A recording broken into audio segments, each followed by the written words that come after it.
So let me share how I got started on this journey. I started off with 6 pods. Actually, let me go back a little bit farther. I was working on my STEM certification with a partner in my school, and we had to do a project. And she suggested that we do a project on hydroponic garden. And I was, what is a hydroponic garden? And of course, I went and did my research because we were doing a project. And I found out that it was about growing vegetables and fruits in water. And that was totally mind blowing for me. But I went with it, did the research. Of course, we got an A on the project and we got our STEM certification. But I digress.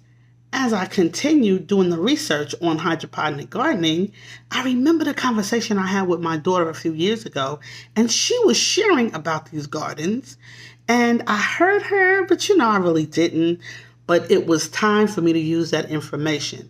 And one thing I know about adults, you hear things, but it's not until you really want to use it that it comes to fruition and you pull it out of your brain and you start and you're ready to use it. And so that's why it's always good to read and to expose yourself to different things. Okay, let me get back on track. So we did the research on hydroponic gardens. We got an A. I was further intrigued and I remembered what my daughter had shared with me about hydroponic gardening.